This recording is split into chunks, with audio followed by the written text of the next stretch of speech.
Eden garden की wicket का जो भूत है ना भाई साहब, इतनी जल्दी टीम इंडिया का पीछा नहीं छोड़ने वाला।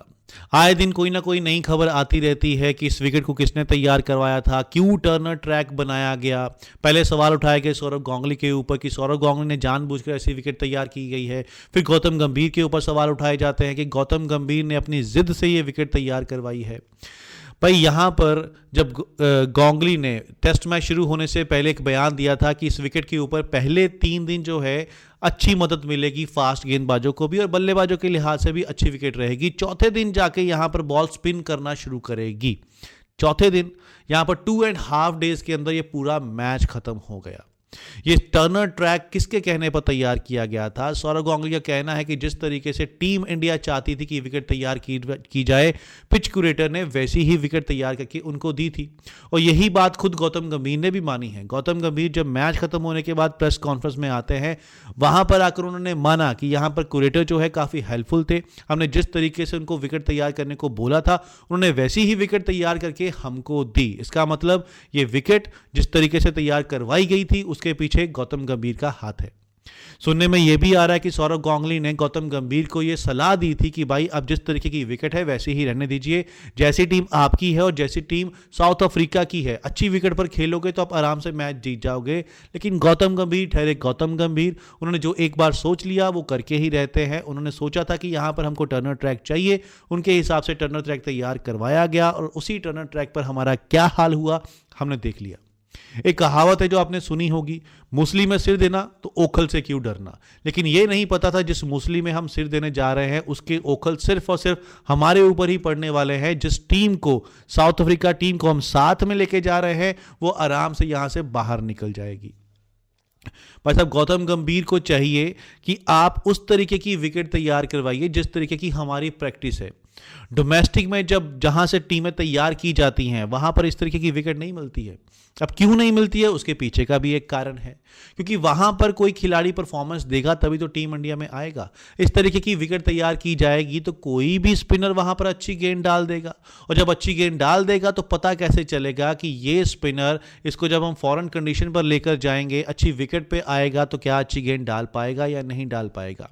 स्पिनर तो वहां से हम पिक कर लेंगे, लेकिन बल्लेबाज जब डोमेस्टिक में बड़े बड़े स्कोर बनाते हैं ना, लगातार 3-4 शतक बनाते हैं, तब जाकर उनको मौका मिलता है टीम इंडिया की तरफ से।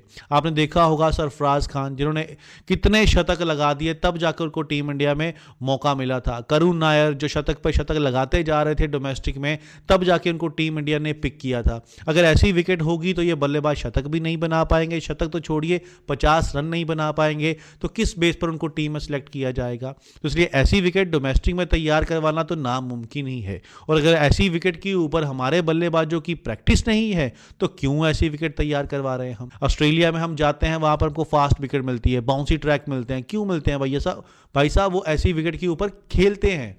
इंग्लैंड में आप चले जाइए, वो स्विंग कंडीशन के ऊपर खेलते हैं, वहां पर स्विंग काम आती है। लेकिन यहां पर हम स्लो विकेट के ऊपर प्रैक्टिस नहीं करते, लेकिन विकेट हमको स्लो चाहिए क्योंकि हमने सामने वाली टीम को फंसाना होता है। लेकिन ये भूल जाते हैं उसी जाल के अंदर हम भी फंस सकते हैं, और वैसा ही हुआ। न्यूजीलैंड सीरीज के अगेंस्ट भी हम स्पिन के अगेंस्ट फंस गए थे, और इस मैच में भी हम स्पिन के अगेंस्ट फंस गए। गौतम गंभीर ने अपनी प्रेस कॉन्फ्रेंस में यह भी कहा, मैं मानता हूं कि मेरे हिसाब से विकेट तैयार की गई थी, लेकिन 124 का जो स्कोर चेस करना था वो कोई इतना बड़ा स्कोर नहीं था। उन्होंने अपने बल्लेबाजों की यहां पर गलती निकाली कि हमको प्रेशर ऑब्जर्व करना चाहिए था, और 124 विकेट चाहे जैसी मर्जी हो उसके ऊपर यह स्कोर बनाना ही चाहिए था। कोई विकेट के ऊपर डेमन नहीं बैठा हुआ था, कोई वहां पर आग नहीं उगली जा रही थी जो हम स्कोर बना नहीं सकते थे। किस तरीके से स्कोर बनाना है यह हमको सीखना पड़ेगा। अब इसके जवाब में साउथ अफ्रीकन के फास्ट बॉलर डेल स्टेन ने भी कहा है कि भाई साहब 2.5 डेज, 2.5 दिन के अंदर पूरा मैच खत्म हो जाता है, तो उस विकेट में डेमन ही बैठा हुआ था। हरभजन सिंह ने भी बयान दिया कि भाई साहब ये टेस्ट क्रिकेट की हत्या है। हरभजन सिंह जो खुद ऑफ स्पिनर रह चुके हैं और टीम इंडिया के नामी गेंदबाज हैं, उनका ये कहना बहुत मायने रखता है, क्योंकि ऐसी विकेट तो स्पिनर चाहता है कि हमको मिले और वहां पर हम अच्छी विकेट ले सकें। लेकिन उन्होंने भी कहा भाई 2.5 डेज के अंदर अगर टेस्ट मैच खत्म हो रहा है तो टेस्ट मैच का कोई मतलब नहीं बनता है। आपने देखा जब इंग्लैंड सीरीज में टीम इंडिया गई थी, 5 टेस्ट मैच हुए थे और पांचों टेस्ट मैच 5 दिन तक गए थे, आखिरी सेशन तक गए थे। वो होता है टेस्ट मैच, वो टेस्ट मैच देखने का मजा आता है। अब अगले टेस्ट मैच में देखना होगा टीम इंडिया किस तरीके से वापसी करती है, क्योंकि वो टेस्ट मैच टीम इंडिया के लिए जीतना बहुत ज्यादा जरूरी हो जाता है, क्योंकि अगर वो टेस्ट मैच हम हार गए तो ये सीरीज हम हार जाएंगे। और 2 बार ऐसा हो जाएगा, एक बार हम न्यूजीलैंड से क्लीन स्वीप हो गए थे 3-0 से, और इस बार साउथ अफ्रीका से क्लीन स्वीप हो जाएंगे। और ऐसा होता है तो मुझे लगता है गौतम गंभीर को इन सब के ऊपर जवाब देना पड़ेगा और खुद ब खुद सामने आकर टेस्ट कोचिंग से तो एटलीस्ट इस्तीफा दे ही देना चाहिए। हम तो चाहते हैं एज अ इंडियन फैन अगला टेस्ट मैच टीम इंडिया जीते और सीरीज 1-1 की बराबरी पर खत्म हो।